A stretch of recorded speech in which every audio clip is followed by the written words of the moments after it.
प्रमाण घेऊन बोलतो. एकच अभंग मला पुरेसा आहे हो.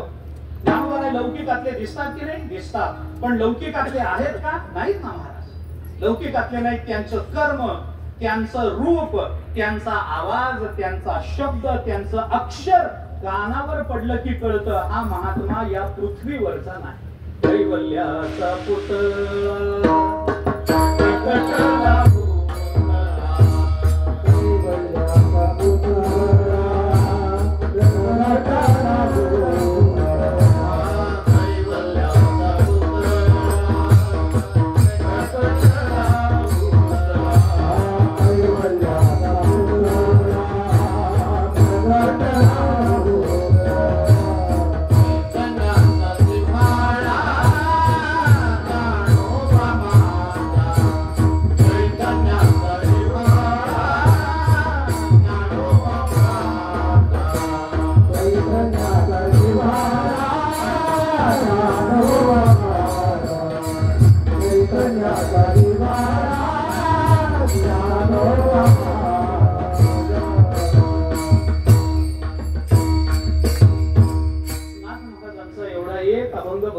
आपल्याला सगळं कळतं. कैवल्याचा पुतळा प्रकटला भूतळा हे लौकिक आहे. हे ज्ञानोबा आम्हाला सामान्य दिसतात. माणसासारखा माणूस म्हणून ज्ञानोबा या पृथ्वीवर लोकांना दिसले, लौकिक दिसले. पण कैवल्याचा पुतळा असणं हे अलौकिक आहे. प्रकटला भूतळा हे लौकिक, पण कैवल्याचा पुतळा असणं अलौकिक. ऐका, चैतन्याचा जिव्हाळा अंतःकरणामध्ये असणं हे लौकिक, पण चैतन्याचा जिव्हाळा असणं हे अलौकिक. मायबाप असणं हे लौकिक, पण साधकाचा मायबाप असणं हे अलौकिक. तापाची निवृत्ती करणं हे लौकिक, औषधही तापाची निवृत्ती करतं, पण दर्शनानं तापाची निवृत्ती करणं हे अलौकिक. आता हे सगळं अभंग लावून देत बसत नाही, तेवढा वेळ नाही. आपण सगळा अभंग बघून या. ज्ञानोबा राय अलौकिक आहेत, ज्ञानोबा राय स्तुतीला पात्र आहेत. म्हणून सगळे संत, संत नाही महाराज, संत नाही, वेद ज्ञानोबा यांची स्तुती करतो. वेदशास्त्र देती ग्वाही, वेदशास्त्र देती ग्वाही, वेदशास्त्र देती ग्वाही.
वेदशास्त्र देती ग्वाही, म्हणते ज्ञानाबाई सर्व सुखाची लहरी. ज्ञानाबाई अलंकापुरी नाम महाराज वर्णन करताना अरे वेद सुद्धा त्यांचं वर्णन करतो. अलौकिकता ज्ञानोबांजवळ अपूर्वता आहे. अपूर्वता म्हणजे पूर्वी तसं न होणं, आतापर्यंत तसं न झालेलं जेव्हा पहिल्यांदा होतं तेव्हा ते स्तुतीला पात्र होत असतं.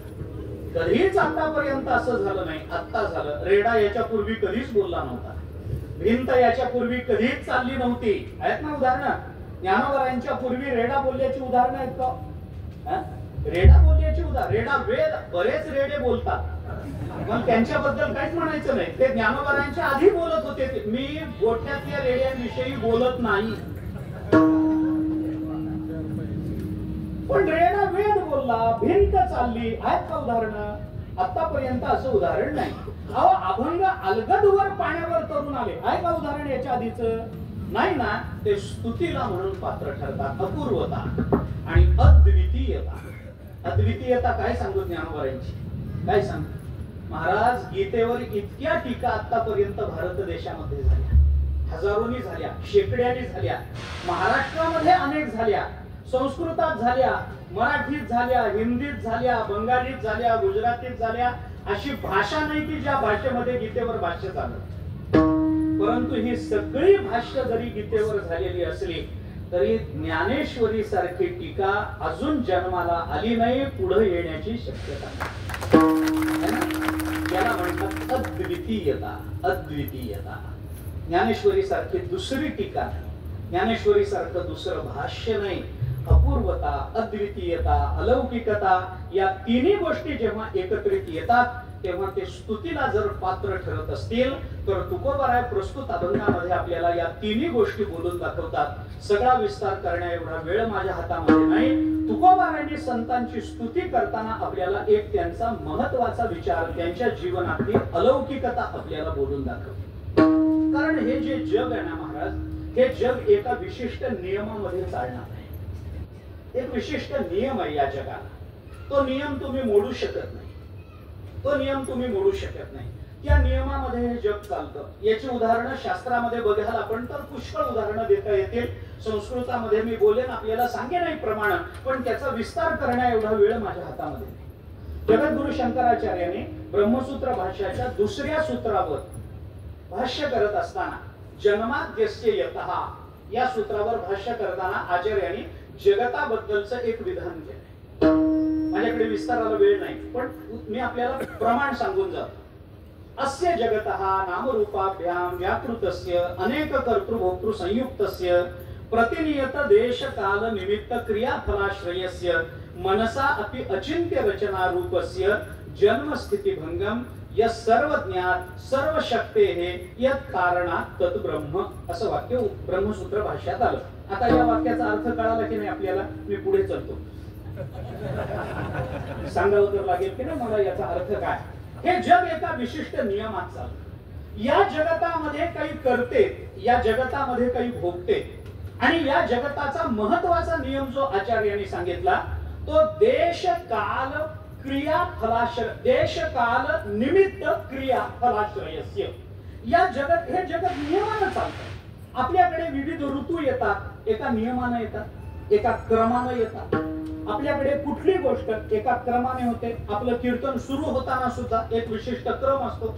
आपण रामकृष्ण हरीने सुरू करतो, त्याच्यानंतर आणखीन काही रूपाचा अभंग होतो, त्यानंतर पुन्हा भजन होतं, त्यानंतर पुन्हा चाल होते, त्यानंतर पुन्हा भजन होतं, त्यानंतर निरूपण होतं, त्यानंतर पुन्हा विठोबा रोखमाई होतं, त्यानंतर अधिक निरूपण होतं, त्यानंतर माऊलींचं भजन होतं, त्यानंतर चाल होते, त्यानंतर विठ्ठल जय जय होतं, त्यानंतर आरती वगैरे होते, त्यानंतर कीर्तन संपतं. नियम आहे की नाही? मला जर वाटलं नाही नाही मी आधी बोलतो आणि मग मधून रामकृष्ण हरी सुरू करतो, जमल का?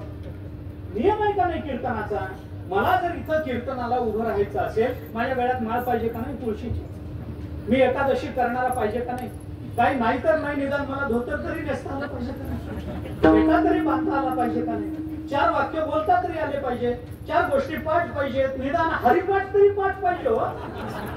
एवढं तरी मला पाठ पाहिजे तर मला कीर्तन करता. नियम आहे का नाही आपल्याकडे? नियम आहे. वारीला जायचं असेल नियमात चाला बाबा, नियमात चाला. भजन करत वारीत चाला. भजन करणाऱ्यापेक्षा मोकाट चालणारेच जास्त. हे मोकाट चालतं. बरं, जो वारकरी नियमात चालतो तो कधी राजगिरा गोळा करायला, बिस्किटो गोळा करायला, इकडे केळी गोळा करायला, पाण्याच्या बाटल्या गोळा करायला हे कधी जात नाही. खरा वारकरी दिंडी सोडत नाही, हे लक्षात घ्या.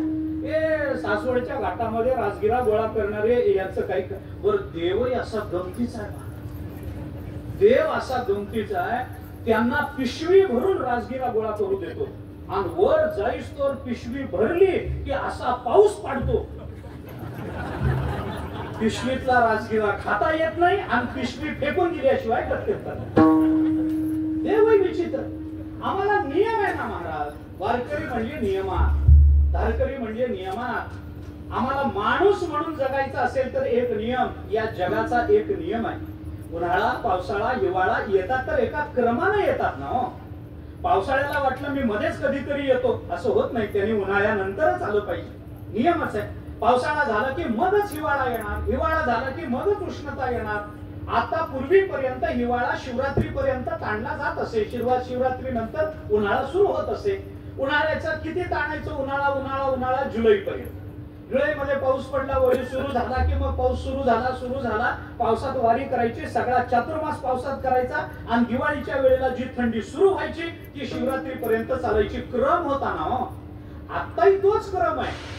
बाकी काय झालं बदल हा भाग वेगळा, पण एका विशिष्ट क्रमानं हे जग चालतं. मला जास्त लांबवायचं नाही, मला थोडं पुढे बोलायचं, पण या सगळ्या क्रमाचा एक विशिष्ट विचार आहे. ऐका, मी त्रोटक सांगतो. क्रम नियमाचा विचार करताना असं आहे. वैकुंठवासी प्रातस्मरणीय गुरुवर्य मामासाहेब दांडेकरांनी जी ज्ञानेश्वरी, सार्थ ज्ञानेश्वरी आपल्या हातात दिली की नाही, त्या ज्ञानेश्वरीची कधीतरी प्रस्तावना वाचा. प्रस्तावना 125 पानाची, जवळजवळ 150 पानाची प्रस्तावना. ती प्रस्तावना ज्याला कळते त्याला ज्ञानेश्वरी सोपी जाते. स्पष्ट सांगते.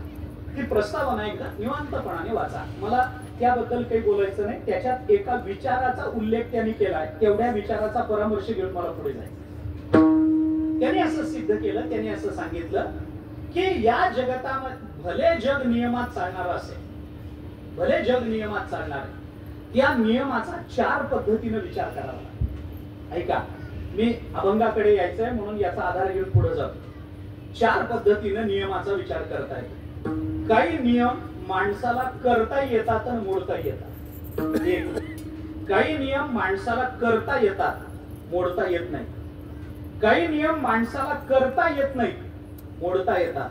आणि काही नियम माणसाला करता येत नाही आणि मोडता येत नाही. विठ्ठला विठ्ठला.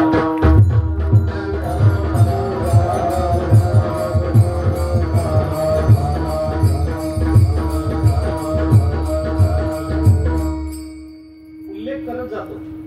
काही नियम माणसाला करता येतात आणि मोडता येतात. उदाहरण सांगू. 31 डिसेंबरला रात्री केलेले नियम 1 जानेवारीला सकाळी मोडून टाकायचे आहे. काय नाही काय, उद्यापासून तंबाखू बंद. दुसऱ्या दिवशी तंबाखू खाल्ल्याशिवाय दिवसच सुरू होत की नाही. हे नियम कोण करतं? आपणच करतो. आणि दुसऱ्या दिवशीपासून आपणच मोडतो. हे नियम माणसाला करता येतात, माणसाला मोडता येतात. याच्याकरता मला कीर्तन करण्याची गरज नाही. काही नियम असे ते माणसाला करता येतात पण मोडता येत नाही. उदाहरण सांगायचं झालं तर आपला कायदा, महामानवांनी केलेला कायदा, आपल्यापैकीच आपल्यामध्ये राहणाऱ्यांनीच हा कायदा केला, मोठ्यांनी केला, विचारपूर्वक केला. आपल्या देशाला शिस्त लागावी, विचाराची शिस्त, आचाराची शिस्त लागावी, याच्याकरता कायदा निर्माण झाला. आणि हा कायदा करता आला, पण आता आपल्याला मोडता येईल का? हा कायदा करता आला, नियम करता आला, मोडता येईल का? आता मोडता येत नाही. आता मोडलं तर दंड, मोडलं तर तुरुंगात जा, मोडलं तर फाशी जा, मोडलं तर तुम्हाला मरण येईल, मोडलं तर तुम्हाला दंड भरावा लागेल. हे सगळं आहे की नाही? हे कायदे करता आले, मोडता येत नाही. काही नियम असे ते माणसाला करता येत नाही पण मोडता येत. उदाहरणार्थ, पावसाळ्यात पाऊस पडावा की पडू नये हा नियम माणसाला करता येत नाही, पण पडला तर भिजू नये याच्याकरता छत्री घेऊन जात आहे. नियम करता आला का? करता आला नाही, पण आपण भिजू नये याच्याकरता छत्री घेऊन जात आहे. हिवाळ्यामध्ये थंडी पडावी की पडू नये माणसाला नियम करता येत नाही, पण थंडी पडली असली तर स्वेटर घाला, पांघरूण घ्या, तुमच्या पुरती उष्णता निर्माण करा. उन्हाळ्यामध्ये उष्णता वाढावी की वाढू नये माणसाला नियम करता आला नाही, पण वाढलं तर घरी पंखे लावून बसा, एसी लावून बसा, तुमच्या पुरतं थंडावा निर्माण करा. है ना? हे नियम माणसाला करता आले नाही पण मोडता येतात. आणि काही नियम असे आहेत ते माणसाला करताही येत नाही आणि मोडताही येत नाही. याला कर्माचे नियम असं म्हणतात. विठ्ठला विठ्ठला.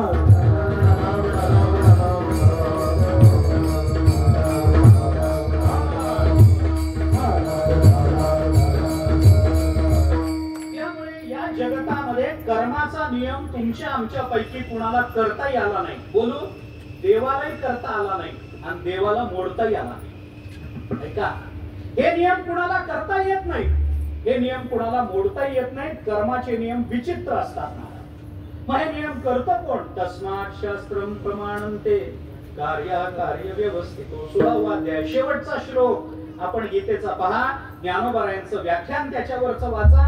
मला सांगत बसायला वेळ नाही.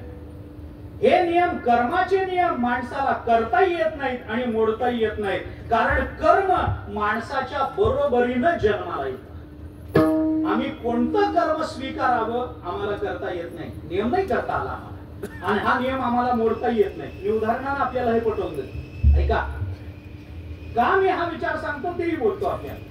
कर्माचा नियम माणसाला करताना, कर्म येताना, आपण जन्माला येतानाच कर्म घेऊन जन्माला आलो. जन्माला आल्यावर आम्ही कर्म करत नाही, मागे कर्म केलंय म्हणून जन्माला आलोय. विठ्ठला विठ्ठला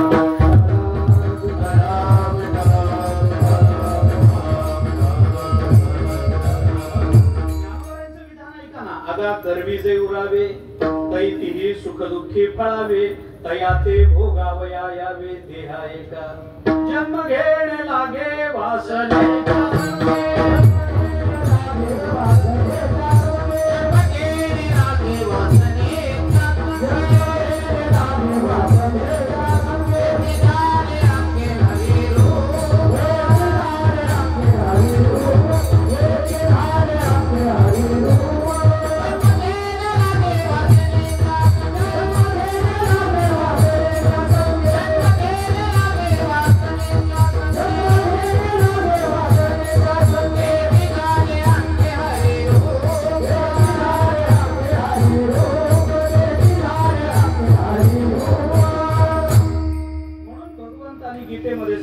सहजम कर्म कौंतेय.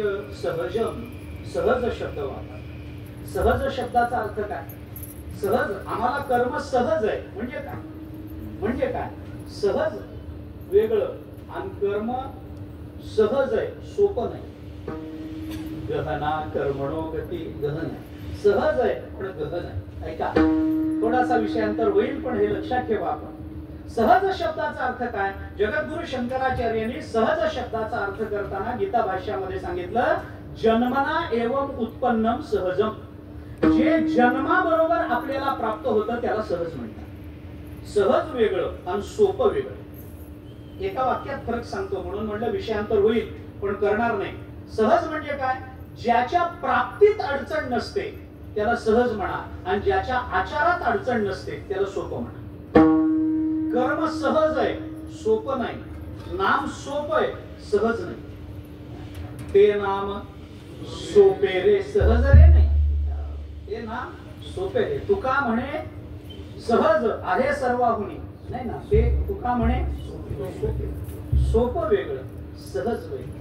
ऐका, नाम सोपं आहे पण सहज नाही. बोलू काय वाक्य? राम म्हणणं अवघड नाही पण राम म्हणण्याची बुद्धी होणं फार अवघड. राम म्हणणं अवघड नाही. राम म्हणायला काय लागतं? मरा मरा म्हणलं तरी राम राम येतो.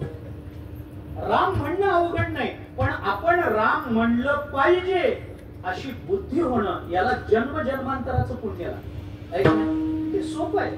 राम म्हणणं, आचार ज्याचा सोपा आहे त्याला सोपे नाम आहे. पण नाम सहज नाही, सहजासहजी मुखाला येत नाही.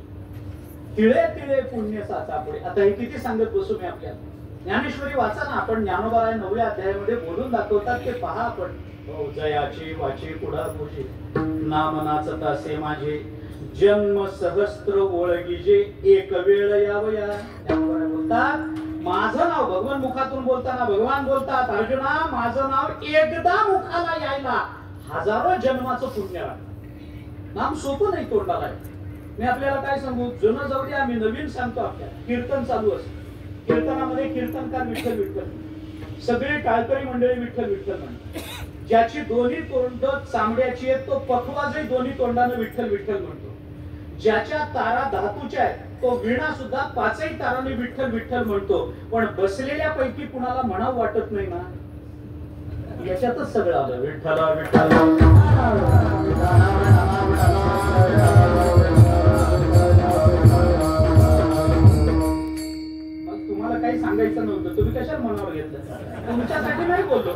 उदाहरण म्हणून आपल्या अरे काय सांगून कोणी हाड म्हणलं तो कुत्रे काम जातो, त्याला काय करतात?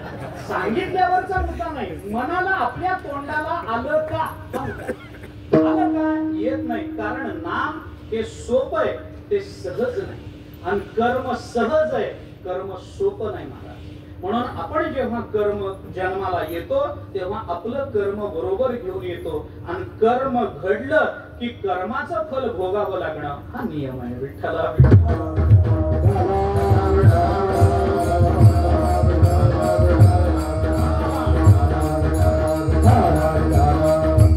कर्म केलं आणि कर्माचं फल भोगावं लागलं नाही असं उदाहरण दाखवा मला तुम्ही. कर्म झालं आणि कर्माचं फल भोगावं लागलं नाही, आहे का उदाहरण? असं होत नाही महाराज. शास्त्र दृष्टीने कर्म विपाकाच्या दृष्टीने दोन दोष मानले. आता हे सगळं सांगत बसायला मला खरं म्हणजे आपल्याला ते कंटाळा येईल त्याचा, सांगत बसलो तर वेळच आहे. पण आपण कर्म केलं, आपल्या कर्माचं फल आपल्याला भोगावं लागेल. कधी? आज ना उद्या, उद्या ना परवा, परवा ना तेरवा, पण भोगावं लागेल ही वस्तुस्थिती. भोगावं लागेल. अवश्यमेव भोक्तव्यम कृतं कार्य शुभाशुभम नाभुक्तं क्षीयते कर्म कल्पकोटी शतैरपि. शास्त्राचं वचन विस्तार करत नाही, मला मुद्दा हा सांगायचा आहे. आज महाभारताने एक फार सुंदर उदाहरण दिलं.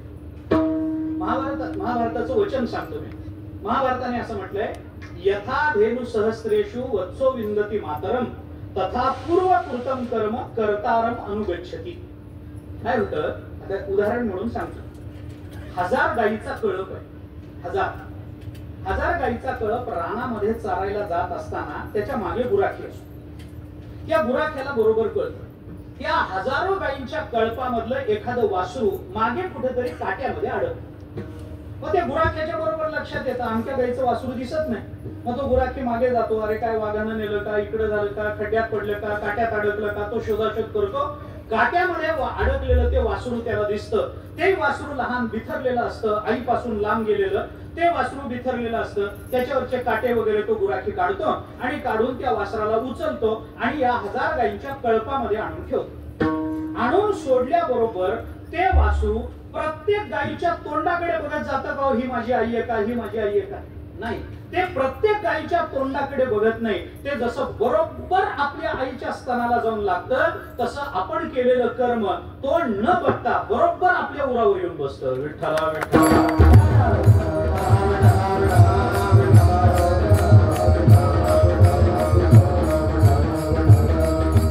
त्यामुळे ते भोगावं लागणारच आहे, कारण ते आपणच केले.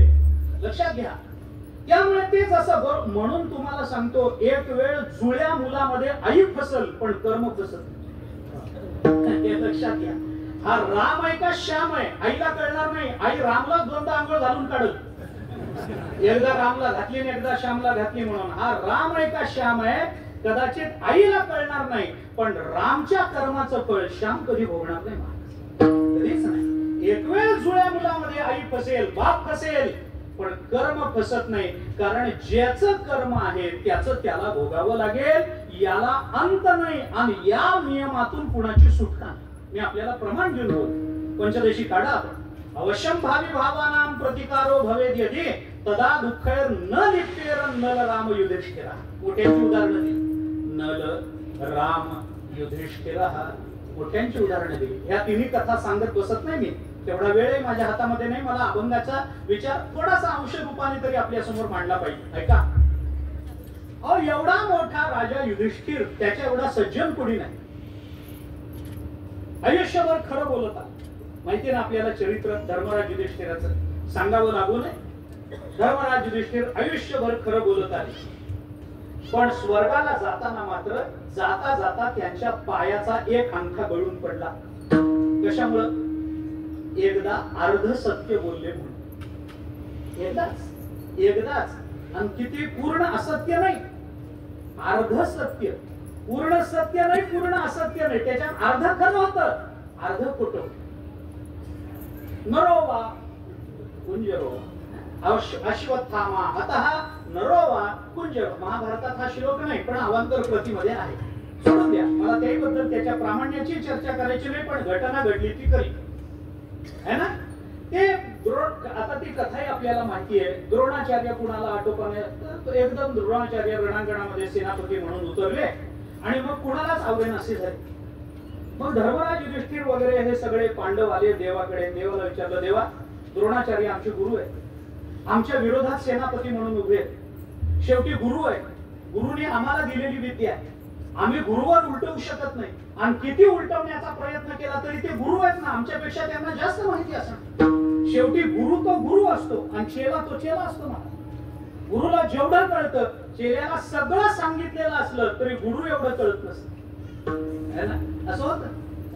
एका पैलवानाने एक पठ्ठ्या तयार केला, त्याला सगळे डाव शिकवले, सगळे. म्हातारा झाला, सगळे डाव त्याला शिकवून दिले, मनासारखा चेला तयार झाला. आणि मग चेला बाहेर गेला, आव्हानं द्यायला लागला, कुस्त्या जिंकायला लागला, सोन्याच्या चांदीच्या गदा मिळवायला लागला, अमुक झालं तमुक झालं, सगळं झालं. भारतामध्ये असा मल्ल राहिला नाही की या पठ्ठ्यानं त्याला चित केलं नाही, आसमान दाखवलं नाही, असा मल्ल राहिला नाही. शेवटी आता कोणीच नाही म्हणल्यानंतर या शिष्यानं, या पठ्ठ्यानं गुरुलाच आव्हान दिलं, माझ्या बरोबर युद्ध कर, माझ्या बरोबर कुस्ती कर. गुरु म्हणाले, अरे मीच तुला शिकवलं ना, आता मी म्हातारा झालो, आता माझ्याकडे काय असतं काय, अंगात ताकद नाही, म्हातारा झालो, मी काय कुस्ती तोंड लावणार नाही, नाहीतर सांगा जगाला माझ्यापेक्षा मोठा आहे माझा पठ्ठा. शेवटी गुरुने सांगितलं, ठीक आहे करू कुस्ती. आपण कुस्ती ठरली, सगळं झालं, ही गर्दी जमली आणि कुस्ती सुरू झाली. आणि 5 मिनिटाच्या अवधीमध्ये गुरुने शिष्याला आसमान दाखवलं, असा डाव टाकला, शिष्याला काही कळलं नाही, पाठच लागली जमिनीला. सगळ्यांनी आनंद केला, त्या गुरुला उचलून घेतलं. सगळं झाल्यावर शिष्य गुरुकडे आला आणि म्हणाला, हा डाव मला नाही शिकवला. ते म्हणले, तुझ्या करताच राखून ठेवला. अरे गुरु तो गुरु आहे महाराज. अरे द्रोणाचार्य आमचे गुरु आहे. पार्थ द्रोणाचा केला धनुर्वेद येणे मदती झाला. अर्जुन बोलून दाखवतोय, अरे मला द्या, मग त्या गुरुंना आम्ही हरवायचं कसं देवा, आम्हाला द्रोणाचार्यांना पराजित करता येत नाही, काही करा.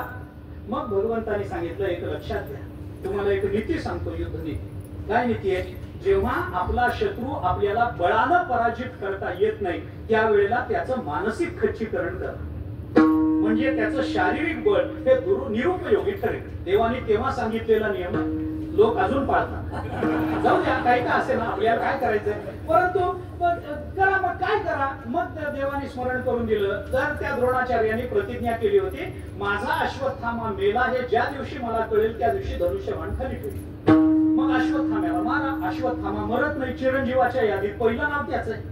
अश्वत्थामा बलिर्व्यासो हनुमांश विभीषणा कृपा परशुरामश्च सप्तैते चिरंजीविना.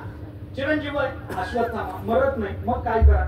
भगवंतांनी सांगितलं, कौरवांच्या पक्षामध्ये अश्वत्थामा नावाचा एक हत्ती आहे, त्याला मारा. आणि त्या हत्तीचं नाव अश्वत्थामा हे भगवंतांनीच ठेवलं.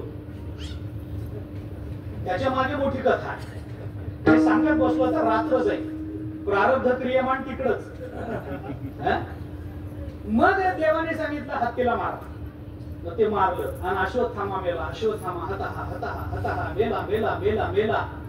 द्रोणाचार्यांच्या कानावर बातमी गेली. द्रोणाचार्य म्हणाले, अश्वत्थामा मरण शक्य नाही. आम्ही ऐकलंय कानाने.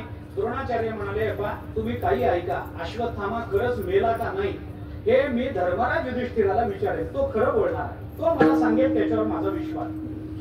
शत्रू पक्षात धर्मराज युधिष्ठिर. जुना काळ असा होता महाराज, शत्रूच्या शब्दावरही विश्वास ठेवता येत होता. आता बोलू काय पुढचं? सध्याचा काळ असा आहे, मित्रावर विश्वास ठेवता येत नाही.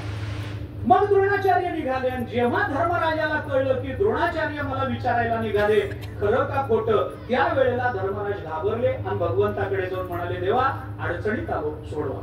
काय झालं? म्हणे असं असं झालं. मग काय सांग, तू खरं बोलत आलास ना, बोल खरं. थोडं खरं बोललो तर मरू आम्ही. मग मला खरं करणार, आम्हाला काय करायचं देवा, काहीतरी सांगा ना. मग भगवंतांनी सांगितलं, अश्वत्थामा हतहा तू म्हण, नरोवा कुंजरोवा हेही म्हण. माणूस का हत्ती मला माहित नाही, पण तू नुसतं अश्वत्थामा हतहा नरोवा कुंजरोवा म्हणताना आम्ही असे ढोल वाजवतो की त्याच्यात तो आवाज बाहेरच जाणार. अश्वत्थामा हतहा एवढं द्रोणाचार्यांच्या कानावर पडलं. द्रोणाचार्य संपले. पुढचं युद्ध काय झालं हे मला सांगायचं नाही. धर्मराज युधिष्ठिराच्या मुखातून एवढंच अर्ध सत्य बाहेर पडलं. नरोवा कुंजरोवा माणूस का हत्ती माहित नाही. माहिती होतं का नाही? होतं. पण खोटं बोलले का नाही? बोलले. हे पूर्ण खोटं होतं का? नाही, अर्ध खोट अर्ध खरं बोलले. एकदा आयुष्यात एकदा अर्ध खरं अर्ध खोट बोलले तर स्वर्गाला जाताना धर्मराज युधिष्ठिराच्या पायाचा अंगठा गळून पडला, कारण पाप केलं म्हणून. कुणाच्या? धर्मराज युधिष्ठिराच्या. मला ही कथा महाभारतामध्ये वाचताना नेहमी असं वाटतं की आयुष्यभर खरं बोलून जर धर्मराज युधिष्ठिराचा स्वर्गाला जाताना अंगठा गळून पडला असेल तर तिथवर जाईस्तोवर आपलं काय काय गळून पडलं, आपलं काय काय गळून पडलं का फक्त अंगठाच राहील? कुणाची सुटका नाही महाराज याच्यातून. या नियमातून आयुष्यभर तुम्ही खरं वागा, आयुष्यभर तुम्ही सत्य बोला, आयुष्यभर तुम्ही धर्माचं पालन करा, आयुष्यभर तुम्ही अध्यात्म करा.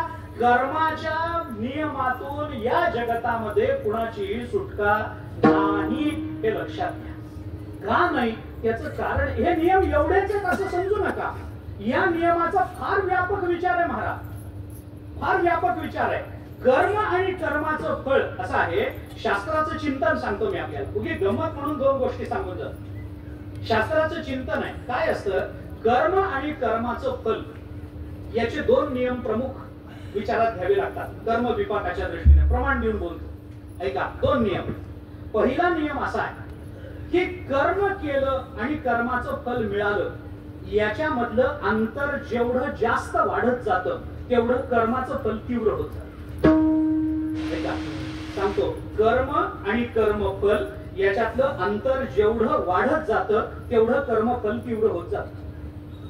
आणि कर्म आणि कर्माचं फल याच्यातल्या अंतराचा विचार करताना दुसरा विचार तीन प्रकारानं करता येतो.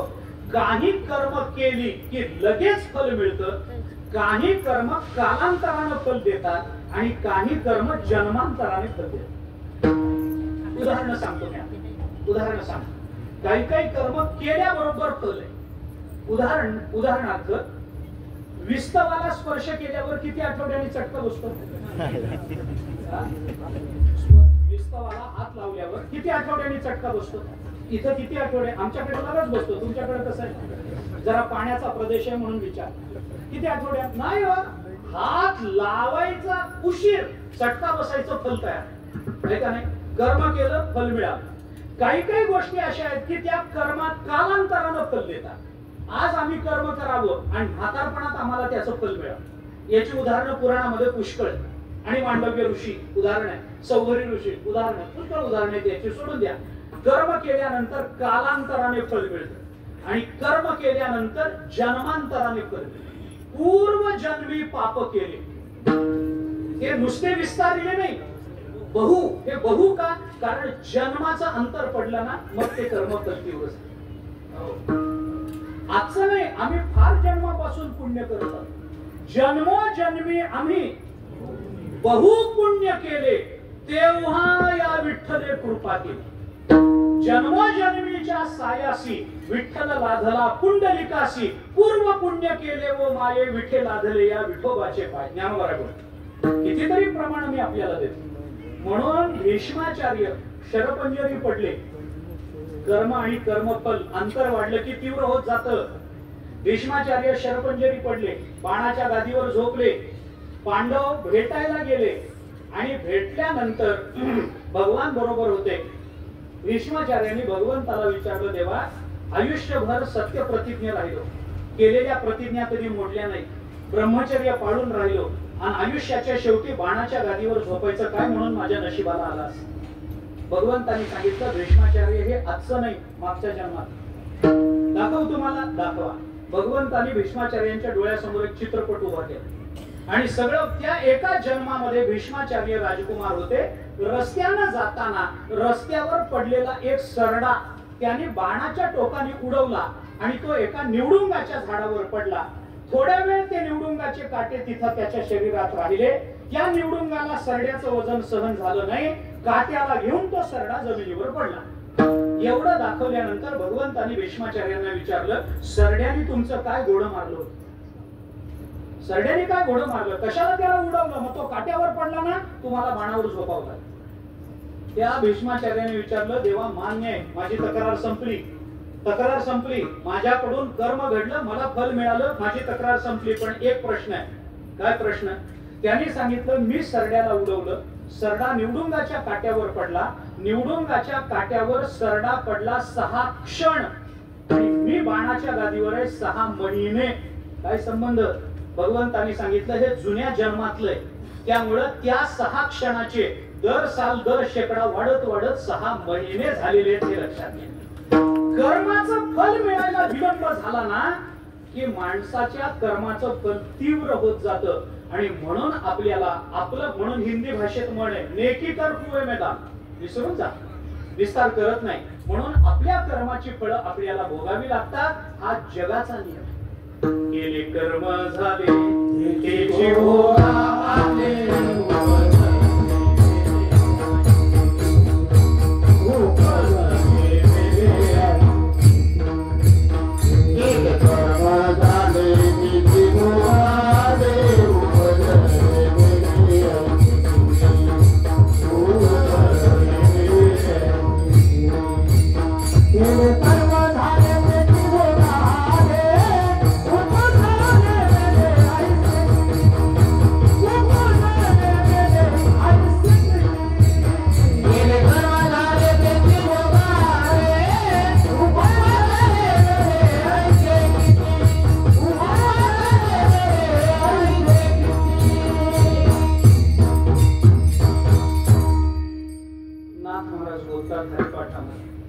केले कर्म झाले तेची भोगाले, उपजले मेले ऐसे किती. नाथ महाराज म्हणतात ना, केले कर्म झाले तेची भोगा आले, ते भोगा आले नाही, तेची.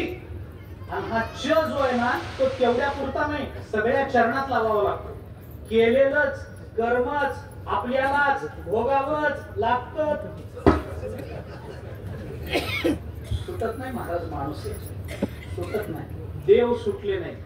देव, रामाचं उदाहरण दिलं ना पंचदशीनं, ज्ञानोबारांनी उदाहरण दिलं. राम कर्मे श्रीराम वनवासा गेला, कर्मे रावण क्षयो पावला, कर्मे दशरथ वियोगे गेला, वियोग घडला सीता, परियेसी गवारा सादर, कर्मे निर्वंश झाले सगर, दिल्ले विंदिले शारंगधर, झाला पुरंदर सहस्त्रनयन, कर्मे मनमथ झाला सेरा. सगळा अभंग बघा, सांगत बसायला एवढ्या सगळ्या कथा सांगायला आपल्याजवळ अजिबात वेळ नाही. पण चिंतन करून बघा, केले कर्म झाले तेची भोग आले, तेच भोगावं लागतं. तसं नाही, तसं भोगावं लागत नाही, तेच भोगावं लागतं. उदाहरण सांगतो मी आपल्याला, 5 मिनिटात सांगतो. एका घरामध्ये एक मुलगा आणि त्याची बायको घरातल्या म्हाताऱ्याला कंटाळले.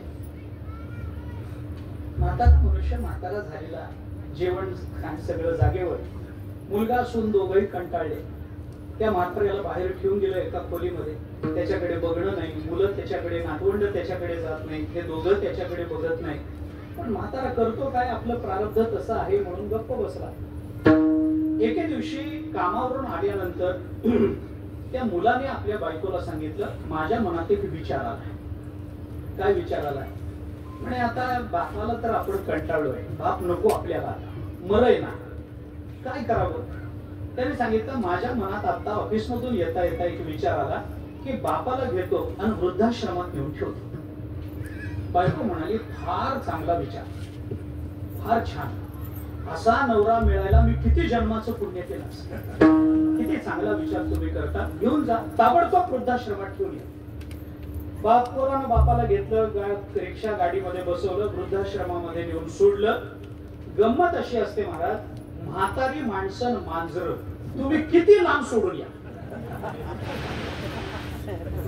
म्हातारी माणसं मांजर किती लांब सोडून या, मला त्यांचा थट्टा नाही करायची, त्यांची स्मरणशक्ती तेज असते एवढं सांगायचं. आपण घरी यायच्यात आपल्या स्वागताला हजर. होय, आमच्याकडे एकाने मांजर पाळलं. ते मांजर झालं म्हातार, त्याला चालता येणार, म्हणून यांनी एका पोत्यामध्ये मांजराला गुंडाळलं आणि लांब जंगलामध्ये सोडायला गेला. रस्ता चुकला, मांजरीच्या मागे आला तेव्हा घर सापडलं.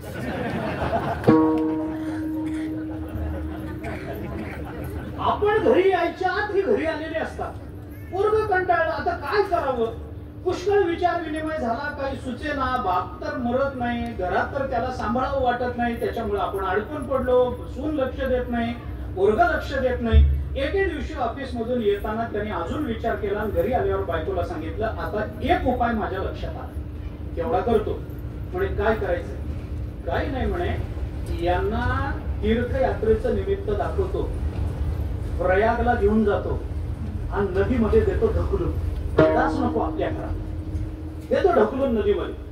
बायकोनी सांगितलं 16 सोमवार आत्ता उदयाला आले, तुमच्यासारखा नवरा मिळाला. पोरानं बापाला सांगितलं, बाबा तुम्ही म्हणत होता ना गंगा स्नानाला जायचं म्हणून, चला बरं आपण जाऊ. बापाला कळणार, रोज ऑफिस मधून आल्यावर शिव्या देणारा मुलगा आज गंगा स्नानाचं विचारतो, ही गंगा उलटी कशी वाहतात? बापाही कंटाळतो, म्हणला काय होईल, जास्तीत जास्त तिथं सोडून येई ना का, काशीत जाऊ, मरू, निदान मोक्ष तरी मिळेल. याच्याकडे इथं असं अपमानित जीवन जगण्यापेक्षा तिथं जाऊन मरू. बाप म्हणाला चला मी पिशवी घेतो. पोरगा म्हणाला पिशवीची गरज नाही, कारण ज्याला परत यायचं असतं त्याला सुटकेस न्यावी लागते, ज्याला यायचंच नाही त्याला काय सुटकेस लागते. बापाला पोराने घेतलं, रेल्वेमध्ये बसले. रात्री आधी म्हणे काशीला जाऊ, तिथं बघू, कारण आता सगळे प्रयागला, काशी निर्मनुष्य हरकत नाही. ते काशीला गेले. रात्री 2 वाजले. पोरानं बापाला सांगितलं, बाबा आता आपण आंघोळ करू. बाप म्हणाला तसं नको, कुठं तरी धर्मशाळेत उतरू, सकाळी उठू, गंगेवर जाऊ, स्नान करू, मग परत येऊ, विश्वेश्वराचं दर्शन घेऊ. त्यांनी सांगितलं नाही नाही, गंगा स्नानाचा नियम आहे, ज्या वेळेला गेलं त्याच वेळेला स्नान करावं. मग आता चला, कारण पोराने विचार केला, रात्रीचे 2 वाजले, गंगेच्या घाटावर कोणी नसेल. बापाला ढकलून दिलं तरी कोणी आरडाओरडा झाला तरी कोणाच्या कानावर पडायचा नाही, ही वेळ बरी आहे म्हणून बापाला घेतलं. रात्री 2-2:30 वाजता गंगेवर गेला घाटावर. तरी बापाच्या लक्षात आलं. बाप म्हणाला आता घाटावर आलो ना, मी इथं घाटावर बसून आंघोळ करतो, तू आज जा. तसं नाही, पोरग म्हणाला तसं नाही. गंगा स्नानाचा नियम आहे, तीर्थ स्नानाचा असा नियम आहे, तीर्थामध्ये गेल्यानंतर तीर्थाचं पाणी आपल्या नाभी एवढं तरी असावं तर तीर्थ स्नानाचं पुण्य मिळतं, नाहीतर नाही. नाभी प्रमाण पाणी पाहिजे. चला चला, बापाला घेऊन पोरग गेलं, आत गेलं, छाती एवढं पाणी, गळ्या एवढं पाणी आलं. बाप म्हणाला बस नव्हता. पोरग म्हणाला थोडं पुढे चला. थोडं पुढे नेलं, गंगेचा वेगवान प्रवाह तिथपर्यंत नेलं. बापाला धरलं, दोन्ही खांद्याला धरून लोटून द्यायला लागला. बापाच्या अंगात म्हाताऱ्याच्या काय ताकद आली माहित नाही. पोराचे जे हात धरून ठेवले महाराज, सोडता सोडत. पोरग म्हणाला बाबा सोडा, आम्ही तुम्हाला कंटाळलोय, मला तुम्हाला घरी न्यायचं नाही, तुम्ही इथं मरा म्हणून मी तुम्हाला ढकलून द्यायला आणलंय, सोडा माझे हात. बाप म्हणाला ढकलून दे, मला तरी तुझ्या घरात राहून अपमानित जीवन जगण्यात काय आनंद रे. संभावितस्यच्या कीर्ती मरणादेतील इच्छिते, याच्यापेक्षा मरण परवडलं. सो ढकलून दे मला, माझं काही म्हणणं नाही, पण माझी एक शेवटची इच्छा विनंती तेवढी मान्य कर. पोरग म्हणाला काय आता शेवटी मी ढकलून देणार आहे तुम्हाला, ढकलून दे बाबा, मी मरायला तयार आहे, पण शेवटची इच्छा तेवढी मागणी माझी पूर्ण कर, तुझ्या पाया पडतो मी. पोरग म्हणाला आता काय इच्छा राहिली?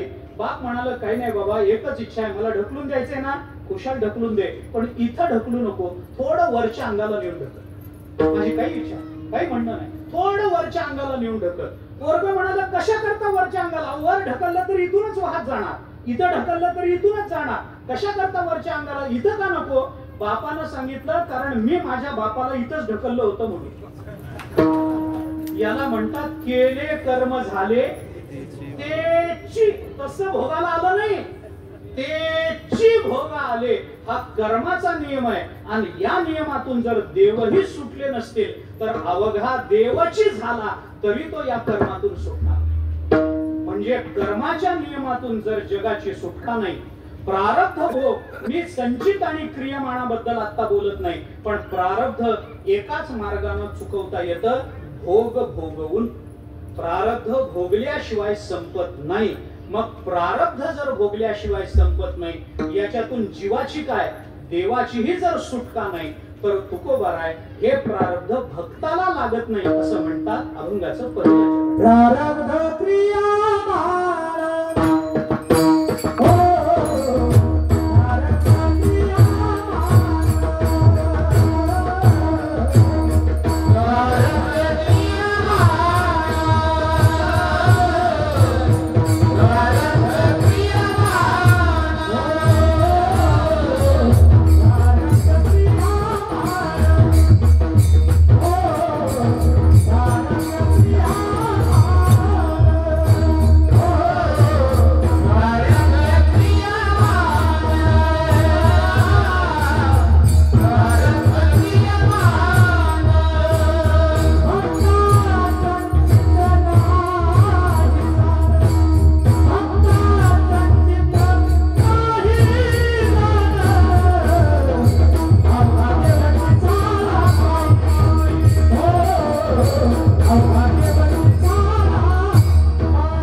चुकवता येत नाही, हा या जगताचा लौकिक नियम आहे, याला अपवाद नाही. पण तुकोबाराय संतांची अलौकिकता सांगतात. प्रारब्ध क्रियमाण भक्ता संचित नाही जाण. भक्ता प्रारब्ध क्रियमाण संचित नाही ऐसे तू जाण. तुकोबाराय आपल्याला सांगतात भक्ताला प्रारब्ध नाही, क्रियमाण नाही, संचित नाही. संचित आणि क्रियमाणाबद्दल मला बोलायचं नाही, याच्या व्याख्या आपण गाथा बघा. केले ते क्रियमाण, झाले ते संचित म्हण, प्रारब्ध ते जाण, उरउरित उरले ते. तुकोबाराय आपल्याला सांगतात क्रियमाण म्हणजे काय, संचित म्हणजे काय, प्रारब्ध म्हणजे काय. प्रारब्ध म्हणजे जे कर्म भोगण्याकरता उदयाला आलेलं आहे पण अजून भोग प्राप्त झालेला नाही, असं जे प्रारब्ध ते या जगामध्ये कुणालाही चुकवता येत नाही. कारण प्रारब्ध जर चुकवता आलं तर हे जग चालणार नाही महाराज. आमची कर्म आम्हाला योग्य ती फल देतात, योग्य काळामध्ये देतात, योग्य वेळेला देतात, योग्य स्वरूपामध्ये देतात आणि योग्य व्यक्तीलाच ती फळ देतात. मी कर्म करायचं तुम्ही फळ भोगायची असं आतापर्यंत या जगताच्या पाठीवर कधी झालं नाही. आमच्या मराठवाड्यात एक म्हण आहे, नार्यानं तूप प्यायचं आणि केशाला रूप यायचं, असं या जगात कधी घडत नाही, कधीच घडत नाही. आपण कर्म केलं आणि दुसऱ्याने भोगलं असं होत नाही, आणि आपण जे केलंच नाही ते आपल्याला कधी भोगावं लागलं असंही कधी घडलं, कधीच नाही. याला शास्त्राच्या परिभाषेमध्ये हे दोन दोष म्हणून सांगितले. हे दोन दोष काय हे सांगत बसलो तर वेळ जाईल. शास्त्रात सगळं हे कर्माचा प्रकार फार विचित्र आहे महाराज. कर्म जेवढं चिंतनात घेऊ तेवढं ते गहन होत जात, तेवढं गहन होत जात. कर्माचा जेवढा जास्त विचार करावा ना तेवढं कर्म आपल्याला जास्त अडकवत जातं. आम्हाला कळत नाही की कोणत्या कर्मातून पुण्य निर्माण होतं आणि कोणत्या कर्मातून पाप निर्माण होतं. सांगू शकता? आम्हाला वाटतं आम्ही कर्म पुण्य केलंय म्हणून, पण त्याच्यातून पुण्य निर्माण होईलच याची शाश्वती नाही. तुकोबाराय म्हणतात पुण्य करता होय पाप. पुण्य करता करता कधी पाप निर्माण होईल आपल्याला कळत नाही. म्हणजे ठरवणार कसं, कोणत्या विचारानं आम्ही पुण्य करणार? आम्ही ज्याला पुण्य म्हणतो ते पुण्य आहे याची शाश्वती देता काय? मी उदाहरण सांगतो तुम्हाला. संध्याकाळची वेळ असते, आपण घरामध्ये काहीतरी वर्तमानपत्र काहीतरी वाचत बसलेलो असतो. ते दिवे लावलेले असतात, संध्याकाळची वेळ असते, ते किडे वगैरे दिव्याला आकर्षित होऊन येतात. त्या किड्याला बघून एखादी पाल येते, ती पाल येते, किडा तिथं बसलेला असतो, ती पाल किड्याला खायला म्हणून येते. आपण ते बघतो, आता ती पाल किड्याला खाणार, आणि आपल्या मनात काय येतं, आपल्या समोर एका जीवाचा बळी जाणार. काय त्या किड्याचं हे, ती पाल किड्याला खाणार, मग किड्याचा जीव वाचवला पाहिजे. मग आपण काय करतो, आपलं उपकरण म्हणा, वर्तमानपत्र म्हणा, आपण पालीला मारल्यासारखं करतो. ती पाल बिचारी घाबरते, निघून जाते, किडाही उडून जातो. आपल्याला काय वाटतं, आपण किड्याचा जीव वाचवतो. आता किड्याचा जीव वाचवणं हे पुण्य आहे का पाप आहे मला सांगा? किड्याचा एखाद्याचा जीव वाचवणं हे पुण्य आहे का पाप आहे मला सांगा? पुण्य आहे ना, पुण्य आहे ना. एखाद्याचा जीव वाचवणं पुण्य आहे ना, पुण्य आहे. आम्हाला वाटतं आम्ही पुण्य केलं म्हणून, पण अडचण अशी आहे 2 दिवस झालं ती पाल उपाशी होती आणि एखाद्या भुकेल्याच्या तोंडून त्याचं अन्न काढून घेणं हे पुण्य आहे का पाप आहे? आणि मग तुम्ही पुण्य केलं का पाप केलं? खरं सांगा बरं. आता हे पुण्य आहे का पाप आहे हे आम्हाला ठरवता येत नसतं. हे ठरवण्याचा अधिकार आम्हाला नाही. मग हे ठरवावं शास्त्राने. शास्त्र म्हणेल जे सांडावे ते राज्य ही तृण मानावे. ज्ञानोबाराय चिंतन करतात. भगवान म्हणतात अर्जुना मी काही करू शकत नाही. याला कृतप्रणाश असं शब्द. कृतप्रणाश. आपण कृत म्हणजे केलेलं, केलेल्याचा नाश या जगतामध्ये कधी होत नाही, कधी होत नाही. आणि न केलेलं भोगावं लागतं असंही या जगतामध्ये कधी घडत नाही, कधी घडत नाही. आणि म्हणून आपलं प्रारब्ध जर आपल्याला चुकवता येत नसेल तर तुकोबाराय म्हणतात भक्ताला प्रारब्ध नाही.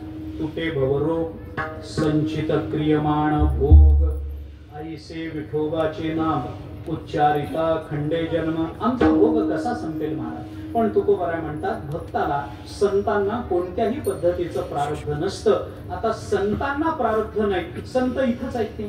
तुमच्या इथं आलेल्या देवाला जर प्रारब्ध चुकवता आलं नाही तर इथं आलेल्या संतांना चुकवता येईल का? संतांना चुकवता येईल. अरे जो जो या जगतामध्ये जन्माला येतो त्याला या जगाचे नियम बंधनकारक. आपण जिथं जातो तिथले नियम आपल्याला पाळावे लागतील. तुम्ही माझ्या घरी आला, माझं घर वारकऱ्याचं आहे, तुम्ही माझ्या घरी आलात म्हणल्यानंतर वारकऱ्याच्या घराचे नियम तुम्हाला पाळावे लागतील की नाही? तुम्ही जर म्हणला मी वारकरी नाही, तुमचं तुम्ही वारकऱ्यासारखं जेवा, मी बाहेरून आणून दुसरंच काहीतरी जेवतो, मला चालत? तुम्हाला तरी हे योग्य आहे, नैतिक आहे? मी तुमच्या घरी आल्यानंतर तुमच्या घराचे नियम मला पाळले पाहिजे. तसं आपण सगळे जर या जगतामध्ये जन्माला आलो तर या जगाचा नियम आपल्याला बंधनकारक राहील का नाही? मग या जगाचा नियम आहे केलेलं भोगावं लागतं. पण याच जगामध्ये संत महात्मे अवताराला येतात, त्यांना मात्र केलेलं भोगावं लागत नाही असं तुकोबाराय म्हणतात. प्रारब्ध क्रियमाण भक्ता संचित नाही जाण. भक्ताला प्रारब्ध नाही हे तुकोबारायांचं म्हणणं आहे. आता भक्ताला प्रारब्ध का नाही? ही भक्ताची अलौकिकता, ही भक्ताची अपूर्वता, ही भक्ताची अद्वितीयता तुकोबाराय सांगतात. म्हणून प्रारब्ध क्रियमाण भक्ता संचित नाही जाण ही संतांची अलौकिकता आहे. सत्व रज तम बाधा नव्हे हरिभक्तासी कदा ही संतांची अपूर्वता आहे. आणि देवभक्त पण तुका म्हणे नाही भिन्न ही संतांची अद्वितीयता आहे. द्वितीयत्व त्या दोघांमध्ये राहिलं नाही हे तुकोबारायांनी आपल्याला सांगितलं. आणि त्याच्याकरता तुकोबाराय संतांना प्रारब्ध नाही म्हणतात. आता संतांना प्रारब्ध कसं नसतं याचा थोडासा विचार आपल्याला करायचा आहे. एकदा भजन करू. प्रारब्ध का संतांना नाही असं तुकोबाराय आवर्जून सांगतात, त्याचा थोडासा विचार सांगतो, सेवा संपवतो. विठोबा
प्रारब्ध क्रियमाण भक्ता संचित नाही जाण.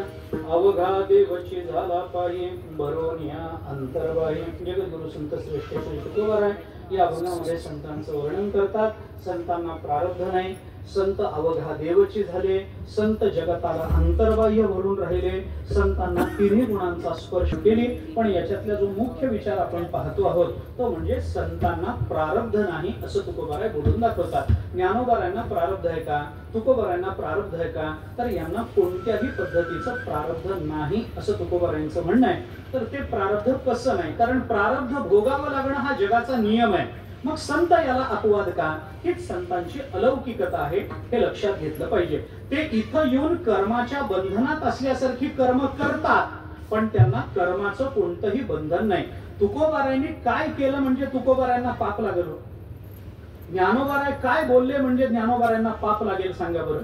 लागत नाही, काही नाही. अहो त्यांनी जगाला काडी लावून पेटवून दिलं तरी तुकोबारायांना कोणतंही पाप लागत नाही, ते लक्षात घ्या. गीता बोलते म्हणून मी बोलतो, विस्तार करत नाही त्याचा. मला आपल्याला असं सांगायचंय काय कारण आहे की भक्ताला संतांना प्रारब्ध नाही असं तुकोबाराय म्हणतात.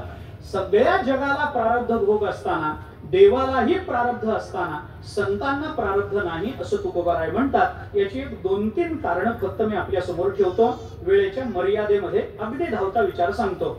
पहिला विचार त्याच्यातला असा आहे की संतांना प्रारब्ध नाही असं जरी तुकोबाराय म्हणत असले तरी प्रारब्ध नाही याचा अर्थ प्रारब्धाचा भक्ताच्या जीवनात पूर्ण अभाव असतो. आपण ज्ञानोबाराय तुकोबारायांचा विचार आता करू नका, आपण भक्ताचा म्हणून विचार करा.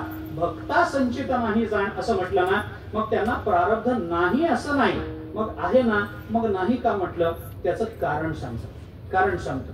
नियमात राहावं लागतं ही गोष्ट खरी. उदाहरण सांगतो, बाकीचा विषय सोडून द्या. उदाहरण सांगतो.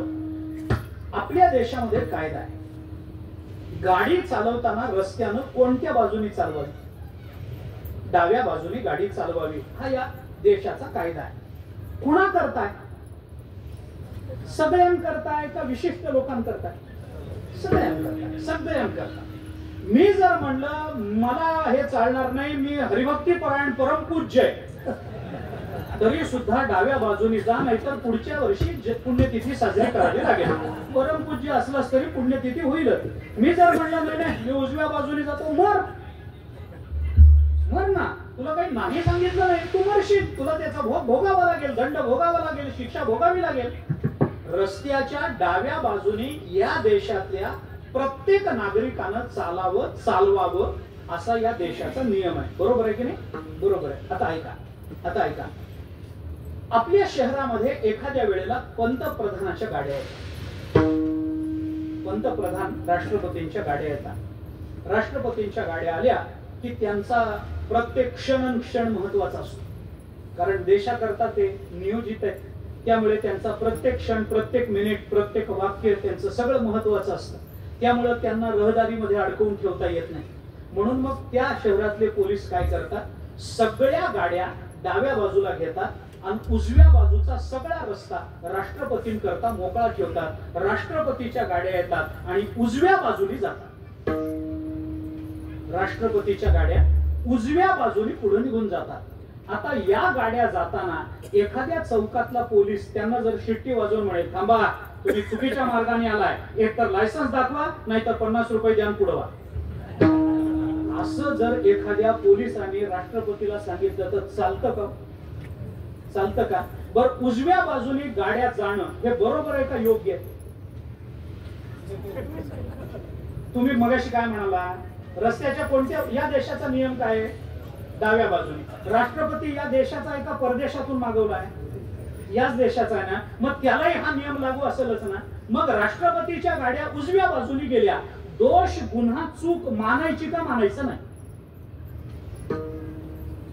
उजव्या बाजूने जाणं बरोबर आहे का? बोला ना.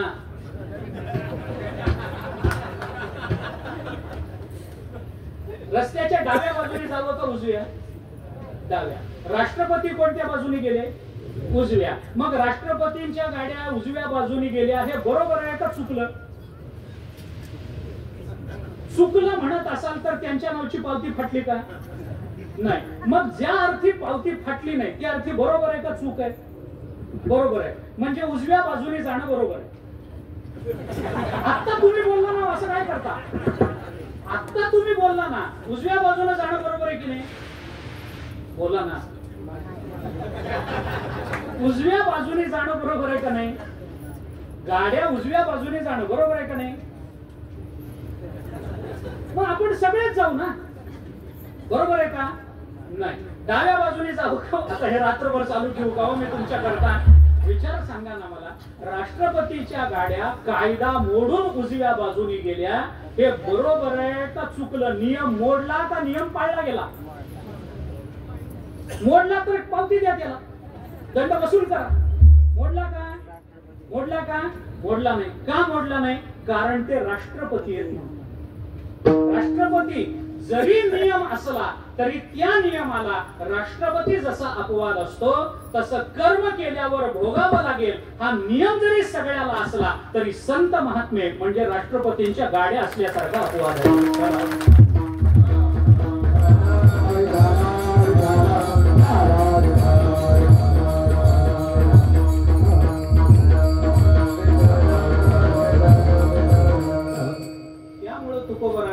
प्रारब्ध क्रियमाण भक्ता संचित नाही जाण. प्रारब्ध नाही, क्रियमाण नाही, संचित नाही. का? कारण तो भक्त आहे ना महाराज, भक्त आहे. त्याला हे भोगावं लागत नाही, कारण तो अपवाद आहे या जगाचा. कारण तो अवताराला आला, तो त्याच्या करता अवताराला आला नाही महाराज, तो तुमच्या माझ्या करता अवताराला आला. कारण मीमांसा तत्वदृष्टीने आणि तर्कदृष्टीने अजूनही करता येईल, माझ्याकडे वेळ नाही. दुसरं कारण सांगतो, दुसरं कारण सांगतो, एवढं आता लक्षात ठेवा. दुसरं 3 कारण फक्त सांगतो, दुसरं कारण सांगतो. तुकोबाराय म्हणतात भक्ताला प्रारब्ध नाही आणि या जगाचा नियम आहे प्रारब्ध भोगावं लागेल. मग का नाही म्हणतात? त्याचं दुसरं कारण असं आहे, भक्ताला प्रारब्ध नाही असं नाही, भक्ताला प्रारब्ध आहे. पण प्रारब्धामध्ये 2 प्रकार असतात. एक प्रबल प्रारब्ध असतं आणि एक दुर्बल प्रारब्ध असतं. भक्ताच्या जीवनात दुःख दिसतं की नाही? दिसतं. मला सांगा कोणते संत असे की त्या संतांच्या जीवनात दुःख नाही? सांगा बघ, कोणते संत असे? ज्ञानोबारायांचं चरित्र वाचलं, डोळ्याला पाणी आलं नाही. माणूस आहे का? आपण परवा बोललो, ज्ञानोबारायांचं चरित्र वाचलं आणि डोळ्यात पाणी आलं नाही, असा माणूस आहे का? असा माणूस नाही. आणि ज्ञानोबारायांचं चरित्र वाचूनही डोळ्याला पाणी आलं नाही, तर त्याला माणूस म्हणावं का? तो माणूसच नाही ना. असा माणूस नाही, तो माणूस नाही. सगळ्या संतांच्या जीवन चरित्रामध्ये आपल्याला दुःख मिळतं. या दुःखाची संगती काय लावता सांगा ना? प्रारब्ध नाही असं नाही. भक्ताच्या जीवनामध्ये प्रारब्ध आहे, पण प्रारब्ध 2 प्रकारचं असतं. एक प्रबल प्रारब्ध आणि दुर्बल प्रारब्ध. भक्ताच्या जीवनामध्ये ज्या वेळेला कर्माचं फल भोगण्याचा प्रसंग येतो, त्या वेळेला परमात्मा त्या भक्ताच्या जीवनामध्ये निर्माण झालेल्या प्रारब्धापेक्षा प्रबल प्रारब्ध निर्माण करतो, की त्या प्रबल प्रारब्धापुढे या दुर्बल प्रारब्धाचा निभाव लागत नाही. म्हणून दुर्बल प्रारब्ध असलं तरी प्रबल प्रारब्धासमोर नसल्यासारखं असतं, म्हणून नाही म्हणून सांगितलं.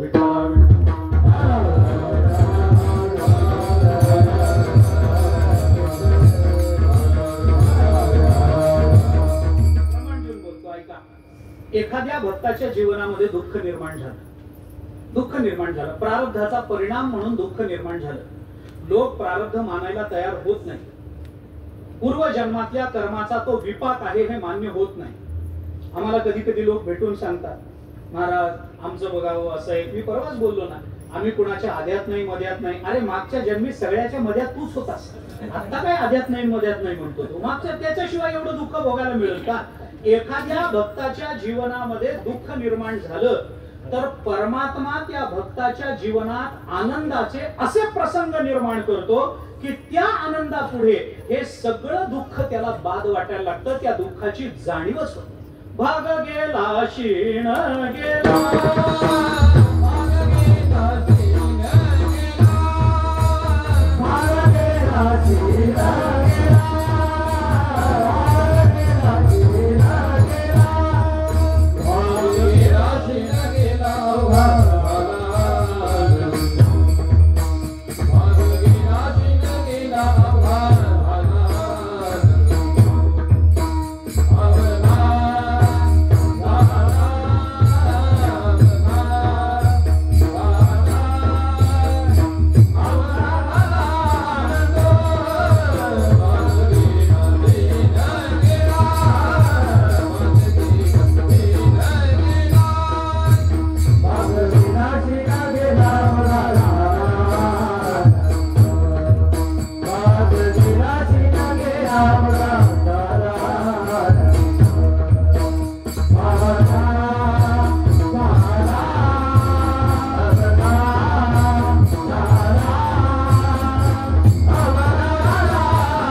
ज्या अर्थी तो गेला त्या अर्थी होता का नव्हता?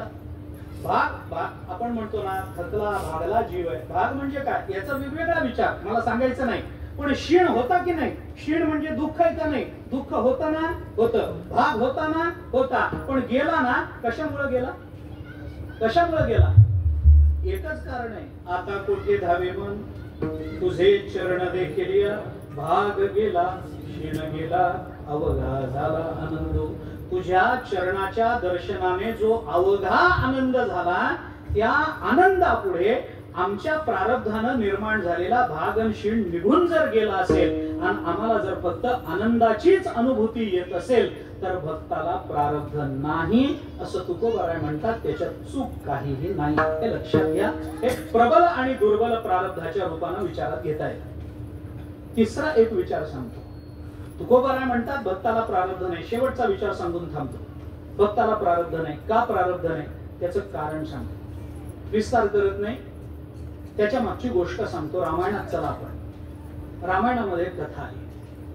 शिवरात्रीचा दिवस, महाशिवरात्रीचा दिवस उजाडला आणि लंकेच्या राज्यावर बसलेल्या विभीषणाला असं वाटलं की आज महाशिवरात्र आहे तर आपण पलीकडच्या तीरावर रामचंद्र प्रभूंनी स्थापन केलेलं जे रामेश्वर नावाचं लिंग आहे त्या लिंगाची जाऊन पूजा करावी. आज महाशिवरात्रीचा दिवस आहे. तिथे जाऊन भगवान महादेवाची आराधना करावी. भगवंताच्या हाताने स्थापित झालेलं दैवत आहे, देव आहे. आपण तिथे जाऊन आराधना करावी म्हणून विभीषण लंकेतून पूजेचं सगळं साहित्य घेतलं आणि अलीकडच्या तीरावर आला. आता विभीषण लंकेचा राजा आहे. लंका सोन्याची आहे. त्याची पूजा काय सामान्य तुमच्या माझ्या पूजेसारखी असेल का? फुल मिळालं मिळालं न मिळालं नाही मिळालं. ऐश्वर्य संपन्न पूजा. विभीषणाने रात्री 12 वाजता सुंदर पूजा रामेश्वराची केली. सगळी पूजा झाली. लिंगावर बेलपत्र तुळशीपत्र विभीषणाने अर्पण केलं. विभीषण देवाला नमस्कार करून गाभाऱ्यातून बाहेर पडला. सुंदर बेलानी केलेली पूजा ती बघून एक गाय त्या बेलाकडे बघून तिला वाटलं इथं हिरवं काहीतरी आहे आणि हिरवा चारा भांबावे पशु असं ज्ञानोबाऱ्यांनी म्हटलं. हिरवा चारा बघितला की पशु भांबावतो तशी ती गाय त्या हिरव्या बेलाला बघून भांबावली आणि त्या गाभाऱ्याकडे जायला निघाली. तर विभीषणाला असं वाटलं की आपण इतकी सुंदर पूजा केली आता ही गाय आत जाईल. हे सगळं वाहिलेलं सगळे बेल हे सगळं उद्ध्वस्त करून टाकेल.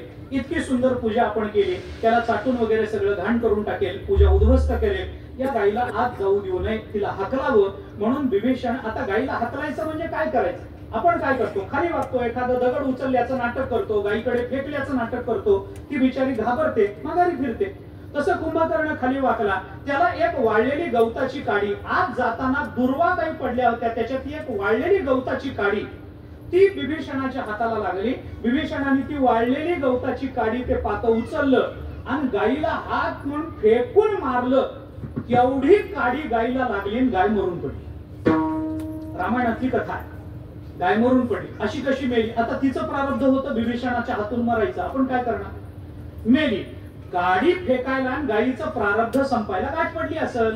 आपण म्हणतो गोला फुलाला गाठ पडली तसं कावळा बसायला फांदी तुटायला गाठ पडली असेल. गाय मरून पडली. गाय मेल्याबरोबर तिथं आजूबाजूचे जे लोक होते ते सगळे जमा झाले आणि त्यांनी सांगितलं तुमच्या हातून गोहत्या झाली मग तुम्हाला शिक्षा भोगावी लागेल. विभीषणाने सांगितलं अहो मी काही गाय मारावी म्हणून मारलेली नाहीये. मी गायीला हाकलण्याकरता म्हणून तिला एक काडी फेकून मारली. तेवढी काडी लागल्यावर गाय कुठे मरते काय? काडीनं गाय मरते काय? मरत नाही. मग मेली. आता तिचं प्रारब्ध संपलं त्याला मी काय करू? मी काय गायीला मारलं? त्यांनी सांगितलं आम्हाला माहित नाही. तुम्ही काहीतरी फेकून मारलं आणि त्याच्याने गाय पडली एवढंच आम्हाला दिसलंय. तुम्हाला गोहत्येचं पाप आहे. तुम्हाला शिक्षा भोगावी लागेल. हे रामराज्य आहे. तुम्हाला शिक्षा भोगावी लागेल. काय शिक्षा? त्यांनी सांगितलं आमच्या रामराज्यामध्ये नियम आहे गोहत्या करणाऱ्याला देहदंड दिला जातो. त्यामुळे तुम्हाला मरावं लागेल. विभीषण म्हणाला नाही हो मी मुद्दाम मारली नाही. हेतूतः मारली असेल तर मला तुम्ही मारा माझं काही म्हणणं नाही. पण चुकून गाय मेली चुकून मेली असं म्हणण्या एवढीही चूक मी केली नाही. फक्त तिने लांब जावं म्हणून तिला हाकलल्याचं नाटक केलं आणि तेवढ्याने गाय मेली. माझा काही याच्यात दोष नाही. पण त्या लोकांनी ऐकलं नाही. विभीषणाला साखळदंडानं बांधून टाकलं. कुणी त्याला भाला टोचवायला लागलं. कुणी तलवार चालवायला लागलं. कुणी काही करायला लागलं. विभीषण मरता मरेना. त्याच्याजवळ तो भाला पोचेना. शरीरापर्यंत पोचला तरी शरीराच्या आत जाईना. पुष्कळ प्रयत्न झाले. शेवटी तिथल्या लोकांनी असं ठरवलं काही उपयोग नाही याला मारून. याच्या अवतीभोवती लाकडं रचा. संपूर्ण पुरुषभर उंचीची लाकडं रचा. याला मध्ये ठेवा आणि द्या पेटो. त्याच्या भोवती सगळी लाकडं वगैरे रचली आणि विभीषणाच्या लक्षात आलं आपण आता काही करू शकत नाही. एक आपल्याला आश्रय आहे रामचंद्र प्रभूंचा. बस आपण त्यांची प्रार्थना करावी. रामचंद्र प्रभूंचं नामस्मरण केलं. नाम आठविता रूपी प्रकट पै झाला. रामचंद्र प्रभू तिथं प्रकट झाले आणि प्रकट झाल्यानंतर त्यांनी विभीषणाला विचारलं काय चाललंय. त्यांनी सांगितलं असं असं झालंय, हे लोक मला देहदंड देत आहेत. रामचंद्र प्रभूंनी त्या लोकांना विचारलं कशा करता याला मारता. म्हणे याच्याकडून गोहत्या घडली. मग रामचंद्र प्रभू मध्ये पडले. त्यांनी सांगितलं असं असं झालंय. त्यांनी काही मुद्दाम मारलेली नाही, चुकूनही म्हणावं इतकाही दोष त्याचा नाही. गाय हाकलायला गेला, त्या गायीचं प्रारब्ध संपलं, गाय मेली, तुम्ही त्याला कुठलीही शिक्षा करू नका. लोकांनी रामचंद्र प्रभूंना सांगितलं राजाच जर नियम मोडायला लागला तर प्रजेने काय करायचं असतं. तुम्ही राजा आहात ना या देशाचे, ज्याने कर्म केलंय त्याला ते भोगावं लागेल. हा तुम्ही केलेला नियम आहे ना. गोहत्येला प्राणदंड ही शिक्षा तुम्ही ठरवलेली आहे ना. मग याला शिक्षेतून मुक्त करा असं तुम्हाला म्हणता येणार नाही. असा जर आज अपवाद केला तर लोकांना उद्या तेवढंच पाहिजे असतं. एक लक्षात घ्या, मी जाता जाता बोलून जातो. कोणत्याही नियमाला अपवाद असतो. अपवादाने नियम सिद्ध होतो. इंग्रजी भाषेमध्ये म्हण आहे एक्सेप्शन प्रूव्हज द रूल असं म्हणतात. अपवादाने नियम सिद्ध होतो. पण अपवादाने नियम सिद्ध होतो हा जो नियम आहे या नियमाला अपवाद नाही. तुम्हाला पटतंय का बघा. नियमाला अपवाद करायचा नाही. कारण होतं काय, एकदा नियमाला अपवाद झाला की अपवादालाच नियम म्हणण्याची प्रथा सुरू होत असते. नियमाला अपवाद करायचा नाही. देवाच्या दर्शनाला रांगेत जावं. आमचा ओळखीचा पोलीस आहे, झाला ना अपवाद मग सगळेच पोलिसाच्या शोधात राहतात आणि आमदाराची चिठ्ठी आणतात. अपवाद हाच नियम होतो. अपवादाला नियम असतो, नियमाला अपवाद असतो. पण अपवादाला नियम बनवण्याचा वेडेपणा माणसांनी करू नये. रामचंद्र प्रभूंना या लोकांनी सांगितलं याला तुम्ही अपवाद करू नका. एकदा असं झालं की गोहत्या सर्रास घडायला लागतील, असं करू नका. रामचंद्र प्रभू म्हणाले मी सांगतो ना तुम्ही त्याला सोडून द्या. त्यांनी सांगितलं सोडणार नाही, याला मारणार, याला देहदंड देणार. मग रामचंद्र प्रभूंनी त्यांना सांगितलं ठीक आहे, तुम्हाला मारायचंय ना, शिक्षा द्यायची ना, मग एक काम करा, याला मारायच्या ऐवजी मला मारा, मी मारायला तयार आहे. म्हणजे कशा करता, अरे तो माझा भक्त आहे. अध्यात्म रामायणातलं उदाहरण सांगतो मी आपल्याला, प्रमाणाने बोलतोय. रामचंद्र प्रभू त्यांना म्हणाले वरम ममैव मरणम मद भक्तो हन्यते कथम. अरे माझ्या भक्ताला का मारता बाबा, त्याला जर शिक्षा द्यायची असेल तर वरम ममैव मरणम, मला मारा, मी मरायला तयार. लोक म्हणाले असं करून कसं चालेल, गुन्हा तुम्ही केलाय का त्यांनी केलाय? त्यांनी केलाय ना, मग त्यांनी कर्म करायचं आणि तुम्ही भोग भोगायचा, हा नियम कुठून आणला तुम्ही? असं होत नाही. ज्यांनी कर्म केलं त्यालाच भोगावं लागेल. आम्ही तुम्हाला मारणार नाही, त्यालाच मारणार. रामचंद्र प्रभू म्हणाले मी तुम्हाला सांगतोय की मला मारा, माझ्या भक्ताला मारू नका. का मारू नका? रामचंद्र प्रभूंनी त्याला उत्तर असं दिलं. रामचंद्र प्रभू म्हणाले वरम ममैव मरणम मद भक्तो हन्यते कथम. का बाबा, राज्यम आयुः मया दत्तम तथैव स भविष्यति. त्याला मारू नका, मला मारा. तुम्ही का माराल? त्याला का मारू नका? कर्म त्याने केले तर तुम्ही का फल भोगता? रामचंद्र प्रभू म्हणाले तसं नाही बाबा, त्याला दिलेलं राज्य आणि त्याला दिलेलं आयुष्य हे मी दिलेलं असल्यामुळे त्याच्या राज्यात घडणाऱ्या प्रत्येक कर्माला आणि त्याच्या आयुष्यात घडणाऱ्या प्रत्येक कर्माला मी जबाबदार आहे, कारण मी त्याला ते दिले. त्यांनी सांगितलं ठीक आहे तुम्ही दिलं असेल, पण कर्म त्या बाबतीत तो स्वतंत्र आहे ना, कर्म तर त्यांनीच केलं ना. मग त्यांनी कर्म करायचं आणि दुसऱ्यांनी भोग भोगायचं असं उदाहरण आहे का? रामचंद्र प्रभू म्हणाले आहे ना, मी तुम्हाला सांगतो. रामचंद्र प्रभूंनी त्यांना उदाहरण दिलं. पुढे रामचंद्र प्रभू म्हणाले भृत्यापराधे सर्वत्र स्वामीनाम दंड ईष्यते. हाही जगाचा नियम आहे. म्हणजे काय, आता उदाहरणानं सांगतो थांबतो. हे रामचंद्र प्रभूंचं आता हे झालं. काय होतं, बऱ्याचदा आपण आपल्या गाडीत बसून जात असतो, आपला ड्रायव्हर गाडी चालवत असतो, आपण गाडीत बसलेलो असतो. रस्त्यानं जाता जाता कुठल्या तरी गर्दीच्या चौकामध्ये कुठल्या तरी सायकलला आपल्या गाडीचा धक्का लागतो. सायकलवाला खाली पडतो, काही लागत नाही, सायकलची मोडतोड होत नाही, पण तो उठल्यावर अशा आवेशात आपल्या अंगावर येतो की जणू काही आता फार मोठा अपघात घडला. तो म्हणतो नाही नाही, तुम्ही गाडीत बसले म्हणजे काय फार मोठे झाले काय, आम्ही सायकल वरून जातो म्हणजे गरीबाला त्रास द्याल काय तुम्ही? अहो दादा तुम्हाला लागलं नाही काय? लागलं नाही म्हणजे काय, तुम्ही धक्का देता, ऍक्सिडेंट करता. तो अंगावर येतो. आजूबाजूला बघणारे लोक उभेच असतात, ते हातामध्ये दगड घेऊन लगेच येतात. कारण त्यांना तेवढंच असतं मिळवायचं, तेवढ्या करतात आम्ही वैकुंठवासी बस आलो याची कारण, एवढ्याच कारणाकरता हे बिचारे अवताराला आलेले असतात. ते दगड बिगड घेतात, अंगावर येतात, गाडीच्या काचा पडू, खाली उतरा, त्याला मारा, हे सुरू होतं. बागी दोन्ही बाजूची रहदारी थांबून जाते. काय करावं, लोक प्रतीक्षा करतात, लोकांना कामाची वेळ असते, हे काही सुटायला तयार नाही. हा म्हणतो नाही नाही यांनी मला धक्का दिला, मी पडलो, माझी सायकल मोडली. अहो काही झालं नाही. तो म्हणला नाही नाही माझी सगळी सायकल मोडली, मला खर्चटलं, मला लागलं, मला दवाखान्यात जावं लागेल, आता हे काय भरून देणार आहेत काय, गाडीत बसले म्हणजे काय श्रीमंत झाले काय, अमुक काय तमुक काय, भांडण सुरू होत. शेवटी काहीतरी माणसं मध्ये पडतात आणि सांगतात अहो काय भांडत बसलाय, तुमच्यामुळे एवढी रहदारी कोळंबून राहिली, लोकांना काय एवढेच उद्योग आहेत का, त्यांना कामावर जायचंय, ऑफिसला जायला उशीर होत असतो, चला बरं मिटवा लवकर. मिटवा म्हणजे काय, आम्हाला धक्के द्यायचे आम्ही मरायचं, मिटवा म्हणजे काय, आम्ही मिटवणार नाही. मग कोणीतरी म्हणतं अहो काहीतरी द्या त्याला म्हणजे तो घरी जाईल. मग किती द्यायचे किती द्यायचे, तो सायकलवाला तर सायकलची किंमतच वसूल करायला बसलेला असतो. तो म्हणतो नाही नाही मला 10,000 द्या. पण 10,000 तुमच्या सायकलला वरखडाही पडला नाही. नाही सायकल तुटली आमची, तुम्ही आम्हाला धक्के देता म्हणजे काय. मग हे म्हणतात अहो द्या काहीतरी, जाऊ द्या, हो नाही करता 5,000वर काहीतरी ते तुटतं. मग हे म्हणतात अहो द्या, अहो काहीच झालं नाही त्याला, 5,000 कशा करता. मग म्हणतात अहो गाडीत बसून रोज फिरताय, 5,000 जड आहेत का तुम्हाला, द्या ना, जाऊ द्या. मग काही माणूस 5,000, आपणही 5,000 खिशातून काढतो, त्या सायकलवाल्याच्या हातात देतो. सायकलवाला दिवसाची कमाई झाली, आनंदानं घरी जातो आणि मग आपण पुढच्या मार्गाला लागतो. माझा दृष्टांत संपला. आता मला आपण असं सांगा की सायकलला धक्का दिला कुणी, गाडी कोण चालवत होती, मग सायकलला धक्का दिला कुणी आणि 5,000 गेले कुणाचे, काय संबंध, काय संबंध सांगा ना, काय संबंध.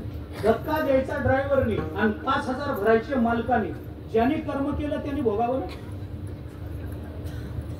बरं हे मालकाने पैसे देणं बरोबर आहे का, द्यावे लागतात का, हे बरं हे मान्य द्यावे लागतात. मग कर्म जर ड्रायव्हरने केलं तर त्याचा दंड मालकाने का भरावा. याचं उत्तर हे आहे महाराज की तो ड्रायव्हर ज्या काळामध्ये कर्म करतोय त्या वेळेला तो मालकाच्या आज्ञेतलं कर्म करत असल्यामुळे त्या कर्मामध्ये जे दोष निर्माण होतात ते मालकाकडे जातात. रामचंद्र प्रभू म्हणाले माझा भक्त ज्या वेळेला कर्म करतो त्या वेळेला तो माझ्यावर अवलंबून राहून कर्म करत असल्यामुळे त्या भक्ताकडून केलेलं कोणत्याही कर्माची शिक्षा ही मला भोगावी लागते. आणि एका कर्माचं एक प्रारब्ध एकदाच भोगता येतं, त्यामुळे एकदा एक प्रारब्ध देवाने भोगून झालं की त्या भक्ताच्या जीवनात भोगण्याकरता प्रारब्ध राहत नाही. म्हणून तुकोबाराय बोलतात प्रारब्ध क्रियमाण भक्ता संचित नाही जाण का, कारण त्याचं प्रारब्ध परमात्मा होतो. अंबऋषीसाठी जन्म सोसिएले, दोष कोणाचा आणि भोग कुणी भोगले, कारण का, त्याचं एकच कारण आहे, एका जनार्दनी भोग प्रारब्धाचा.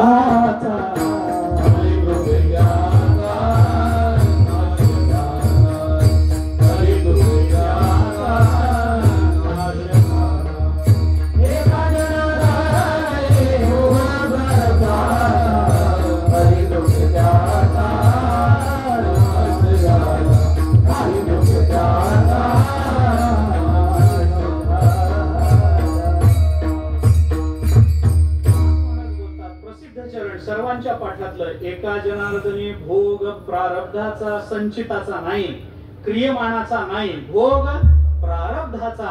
पण नाश कुणाचा झाला, हरी कृपेत याचा नाश झाला. ही कृपा भक्तावर होते, त्यामुळे परमात्मा भक्ताचं प्रारब्ध भोगत असल्यामुळे भक्ताला प्रारब्ध शिल्लक राहत नाही. आणि भक्ताकडे प्रारब्धच जर राहत नसेल तर तुकोबाराय म्हणतात ते बरोबर आहे, प्रारब्ध क्रियमाण भक्ता संचित नाही जाण.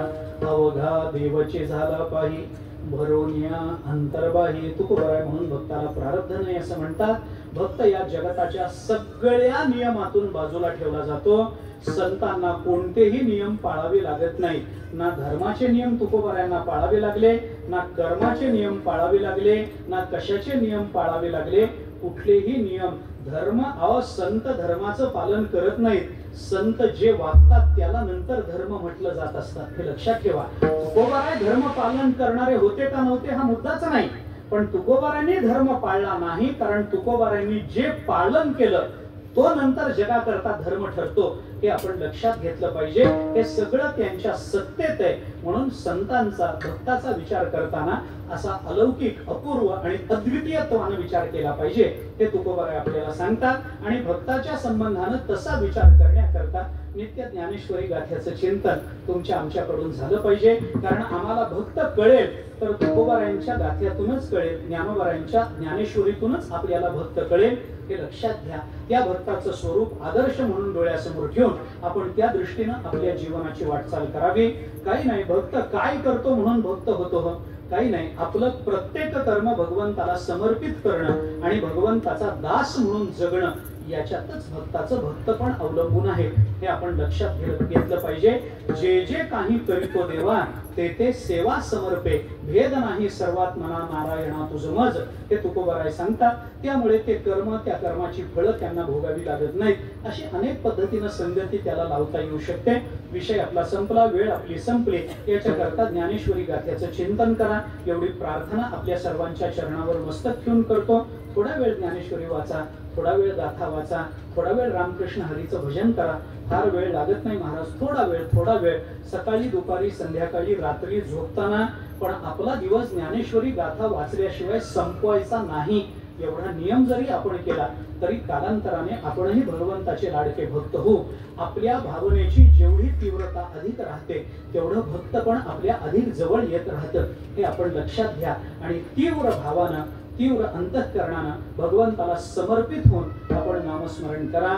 आपण भगवंता ज्ञानेश्वरी वाचा, आपण गाथा वाचा. एवढं चिंतन जर आपल्याकडून घडलं तर आपलं जीवन धन्य होईल. कारण आपल्या जीवनाच्या धन्यतेकरता ज्ञानेश्वरी गाथ्याशिवाय दुसरी कोणती व्यवस्था या जगतामध्ये नाही, हे पुन्हा पुन्हा कृपा करून आपण लक्षात घ्या.